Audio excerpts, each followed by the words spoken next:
Hi, I'm Ken Crawford, president of the Alaska Conference, and I want to show you around my Alaska. I love it here. This is not the end of the world, but it's pretty close. I love Alaska. It's the greatest adventure you could ever imagine. If you want to find out more, go to our website, alaskaconference.org, and you'll find all kinds of information and stories on what Alaska is like. There's a constant collision between civilization and nature because we live next to each other. There's a feeling of remoteness, not isolation, but remoteness. There is a vastness in the wilderness in Alaska. The mountains are more majestic. Nature is undisputed master. There's something about this country that sets off in me a craving for heaven. The living conditions are a challenge, I can tell you. But the needs in Alaska far outweigh the challenges of living here.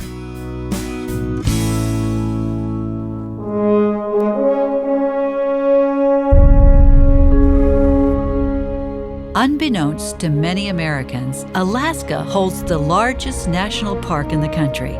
At 13.2 million acres, the Wrangell-St. Elias National Park and Preserve encompasses a size bigger than the country of Switzerland and 6 times the size of Yellowstone.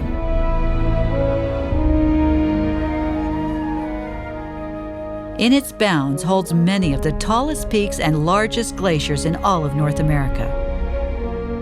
It's designated as a World Heritage Site.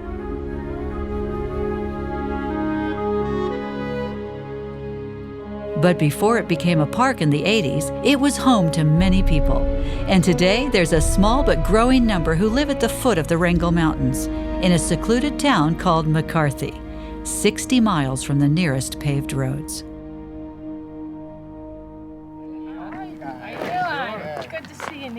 Rick and Bonnie Kenyon left Florida 36 years ago to come to Alaska, and they've fallen in love with its beauty and with the self-sufficient lifestyle.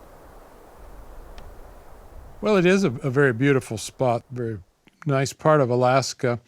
From a resident's point of view, it has a very nice climate. It tends to get a little bit cold in the winter months, but it's moderate enough that we can have a garden.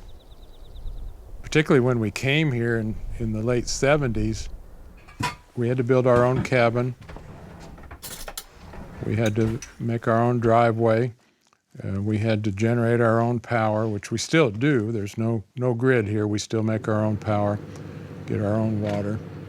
So it's not a lifestyle for everybody because it is somewhat strenuous, but it's enjoyable. McCarthy is so remote that mail has to be flown in on a small plane, an event that has become the major social gathering for the area. Mail days are very important to our community. They happen twice a week, Mondays and Thursdays. And 11 o'clock, approximately 11 o'clock, our mail pilot flies in. He brings in our incoming mail, and then he takes bags of outgoing mail with him. It's really a social event for community members.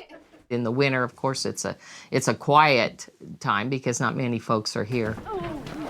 In the summer, more folks start coming back, and then we get more folks at mail that we maybe haven't seen since last summer. And it's enjoyable to do that. We do our own mail sorting. We have a little mail building we call our mail shack. So that is our mail days. It happens twice a week, and they're a big social event. The Kenyons reflect the entrepreneurial nature of many Alaskans, who often do several different kinds of work. They run a bed and breakfast in the summer. They contract with the National Oceanic and Atmospheric Administration to do weather observations every day. And Rick is even the pastor of the community church. The law is just and holy, but it has no power to make us just and holy. You know, I think if you live year-round, people try to do more than one thing because usually one one job doesn't fit the bill. It just doesn't cover all the expenses. So perhaps we're a little unusual in that we do quite a few different things, but we've been here so long, we've picked up, this idea and then go with that and then found another thing to do. Then in 1992, without any background or training, the couple started a publication called the Wrangell St. Elias News, created entirely out of their little cabin. It's not only the longest-running newspaper for the area, it is the only paper with about 400 subscribers. The thought was to do something fun, something that we could record, little stories and issues that were happening at the time, at the time that we started this, the Wrangell St. Elias National Park had come into existence. And so that was a real big issue for our little community. A lot of changes were happening, and we wanted to record that and thought it would be a good idea to put it into a publication.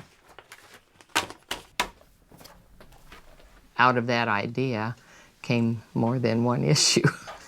Despite being so busy with all their jobs, they feel this mountain paradise gives them the freedom that they and many Alaskans are looking for. It is an Alaska concept to be able to be free to live on your own piece of property, develop it the way you want to. Alaskans are very self-sufficient people, and they like to be that way.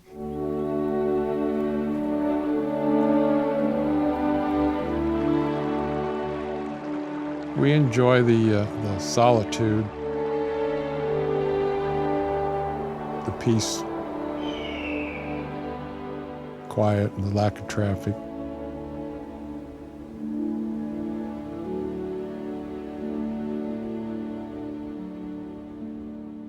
If you want to give your kids a real adventure, send them to our camps in Alaska. I'd like to welcome you to Camp Lorraine here in Southeast Alaska on Vank Island. Camp Lorraine is one of 3 here in Alaska that serve our community. Where are our other 2 campers? A lot of the people here have only been introduced to God because of this camp.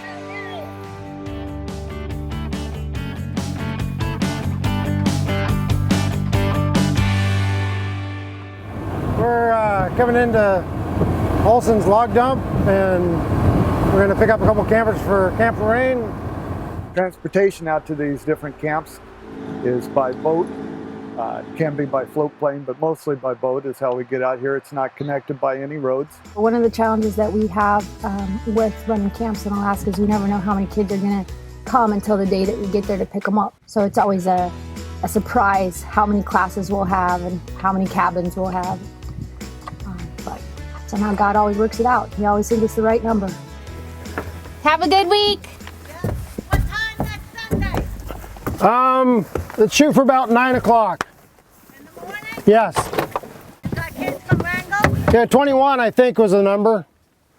Good, they'll have some playmates. Yep, we got like 9 from Ketchikan or something. So it's next Sunday? Yep. At 9? At 9, yep. Push off that way now? Have fun. Sure. That's deep enough, I can go ahead and go here.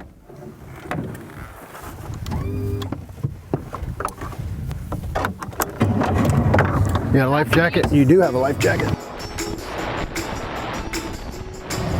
I'm Andrew Weller, and I'm the only one from Petersburg going out to Camp Lorraine. Woohoo! A lot of our islands are named for the way they look. This little island behind you, I bet you can't guess it.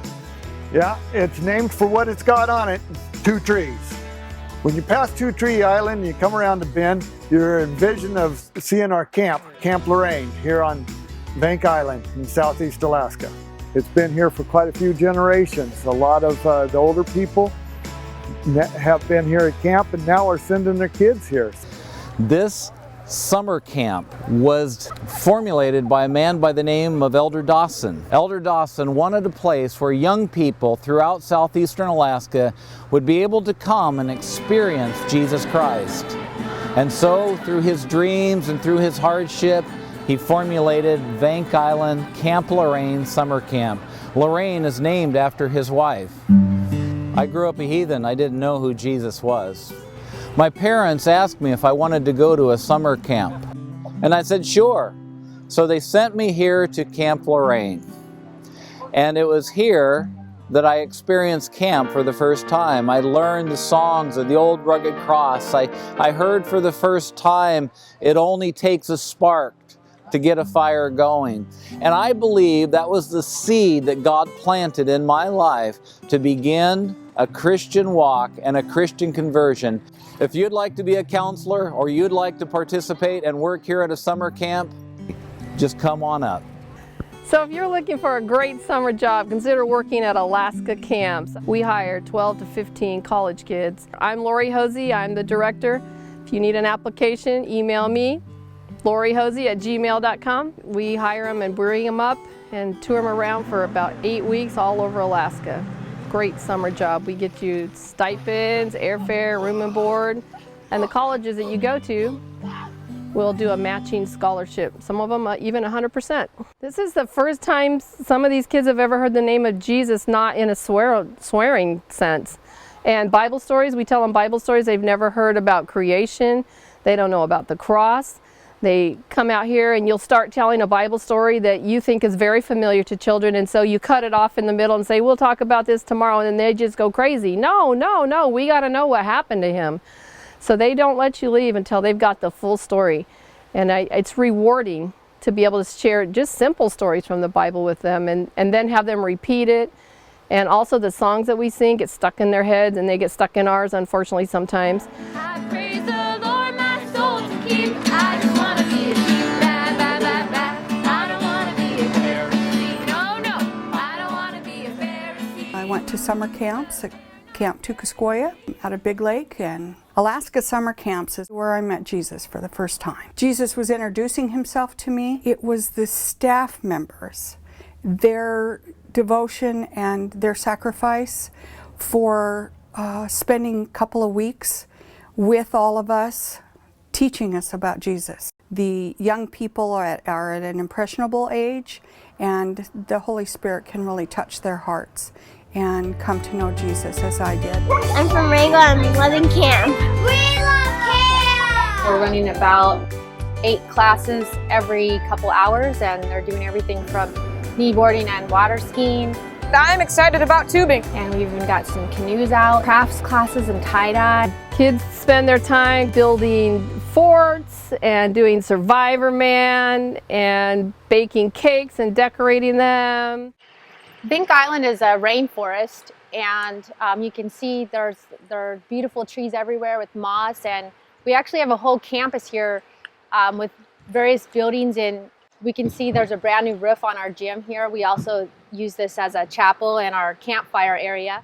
And then on down the way here, we have essentially our mess hall, which is also our lodge, and there's a big large fire bowl in there where we gather oftentimes on rainy days so the kids can sit in front of a warm fire. We have mostly new cabins, which has been a huge blessing. Thank you for this day, Lord, the Alaska family. Da-da-da-dum.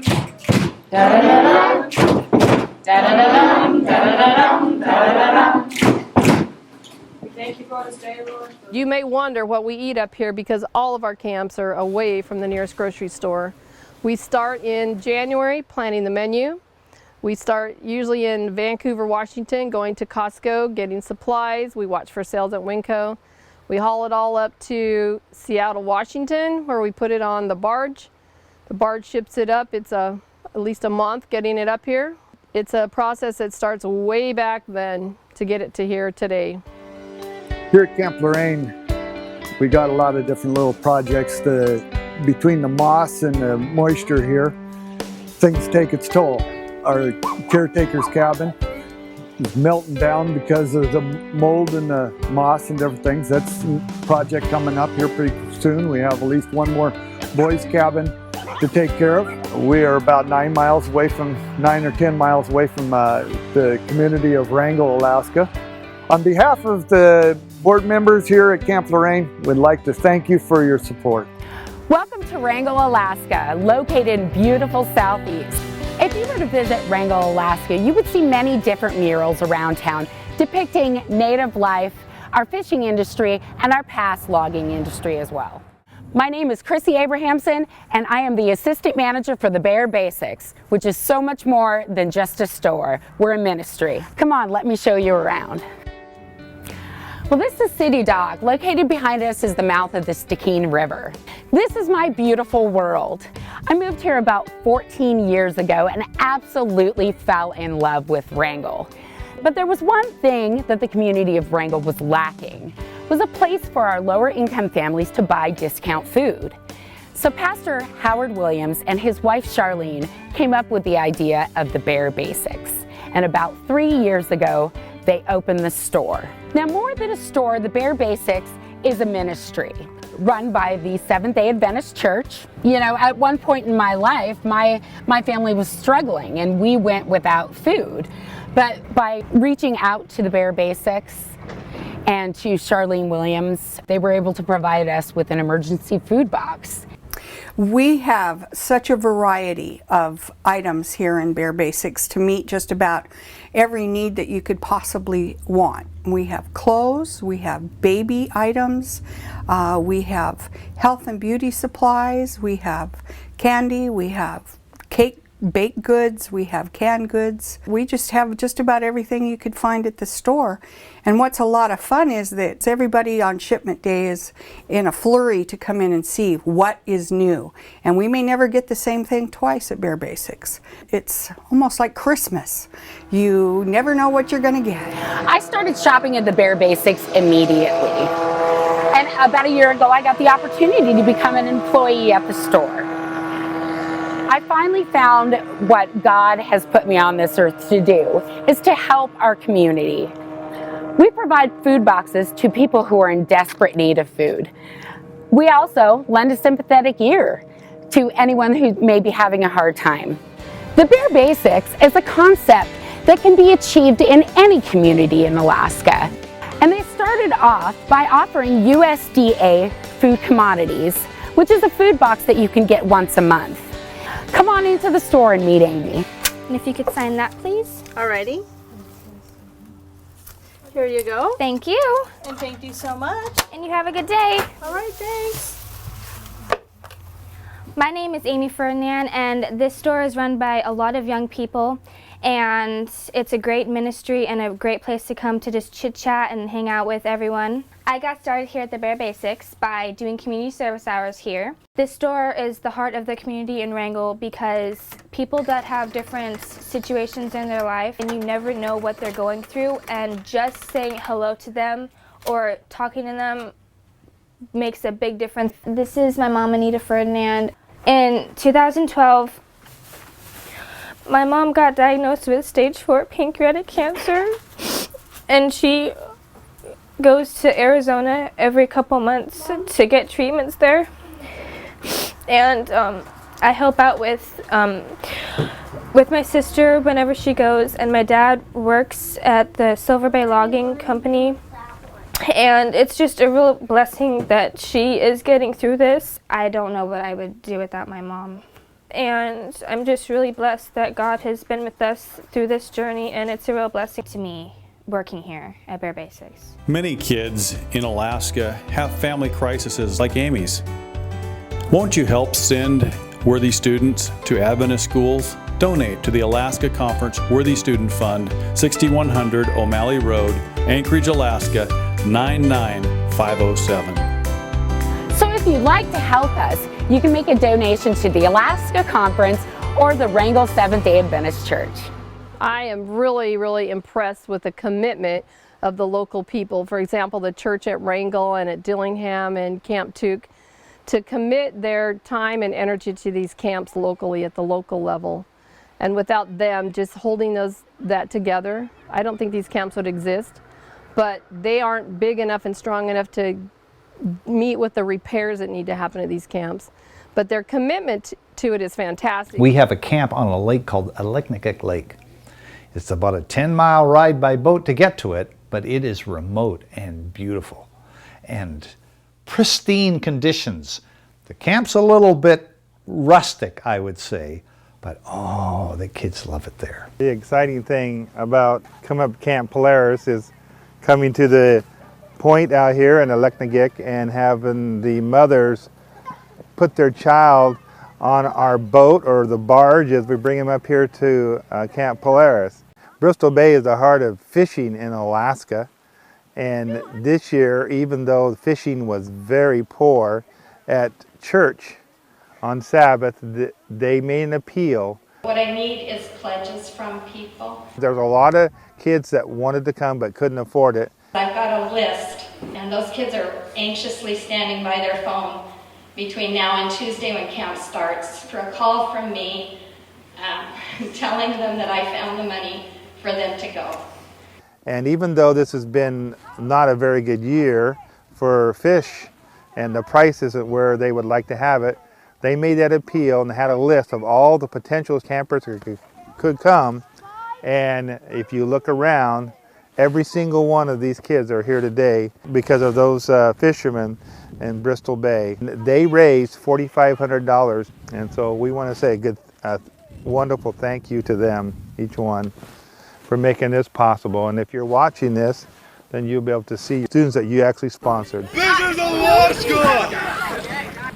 This camp has been around long enough that you have now third and fourth generations that are actually going to this camp.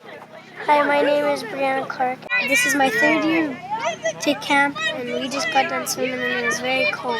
This last week, we actually had a parent say, oh, my mother went here and I went here, and now she was bringing her 8-year-old here, so that was kind of exciting. Alaskans don't get cold.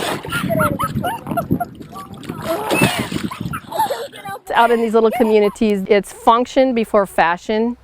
Hi, my name is Janelle Sundin, and I've been staff here at Polaris for 2 years. This is Camp Polaris out at Dillingham in Bristol Bay. We're starting some group games now, so I should probably go, but before I do, let me explain one thing. I'm wearing a mosquito net to keep the bugs away. There are lots of little gnats here that I gotta stay away from. Anyway, I gotta go, but it's nice to meet you. Welcome to Camp Polaris. My name is Roderick Stickle. I come from Union College. I take International Rescue and Relief there. My home is in Alberta, Canada. And what drew me to the Alaska camps really was just the chance to explore Alaska and get to have a great time here with all the people. For our camp, we hired the college kids, which carry the load. We call them the brawn. And then we hire the brains. And we have cooks. We always need cooks and camp nurses and maintenance people and people that can drive and fix boats. I'm Chet Miller. I've been out here at Alaska camps for 3 years now. This is my first year as full-time waterfront. I enjoy dealing with the kids. The Posies are probably one of the other main reasons I come out. They're very good with what they do. They've been doing it a long time, and they really put together a good program. Every year it's a little different. This year we got a really strong staff, I would have to say. They're pretty good. We all get together and just kind of form a good team and try and make this happen, and God leads the rest. And we're just trying to show them God through our actions in itself. So as long as we keep our sights on God, we're going to portray Him, and we're going to try and get them to see that through us. We're all under construction. We're all being worked on. Nobody's perfect out here. We just got to make the right difference for these people and for ourselves at the same time. This is have to be next to God's country up here. It's amazing what talents will come out of people when they get up here. This is how we get them up in the morning. 1, 2, 1, 2, 3, 4.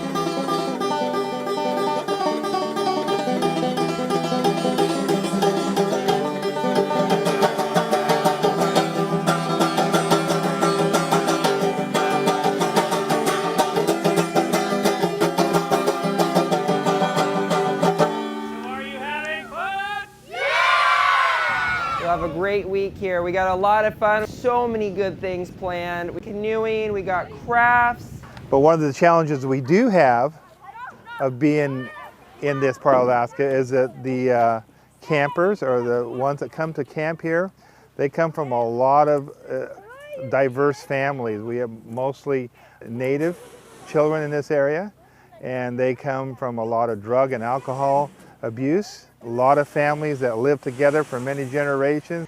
And the teachers will have these kids write essays.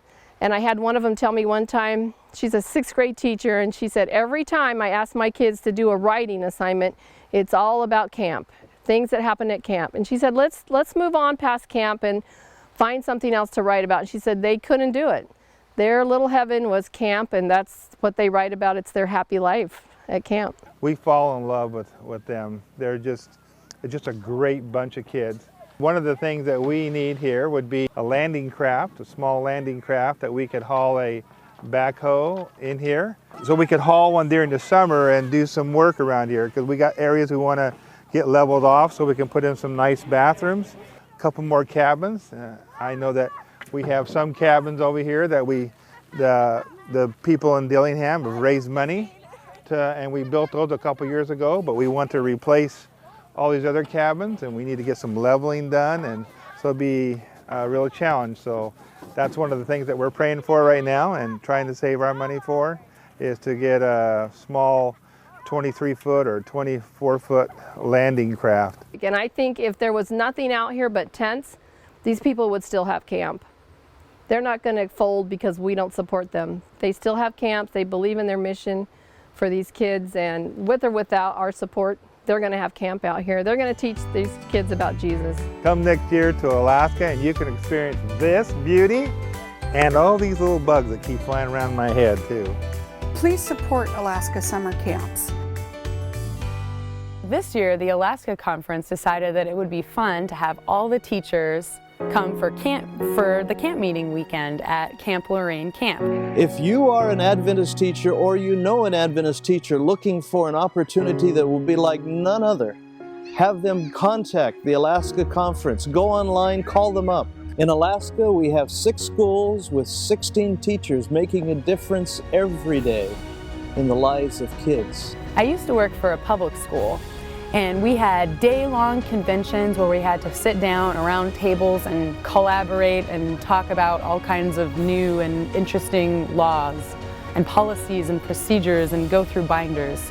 But this year, for the Alaska Conference, we got to go to a glacier, and we got to see harbor seals with their pups on icebergs floating out in the middle of the glacier, and that was really fun. For My Alaska, this has been Ken Crawford. Thanks so much for coming with me. If you enjoyed watching this series, if you're interested in what you've seen or what we're doing in Alaska, go to the Alaska website, alaskaconference.org, and there you'll find additional information.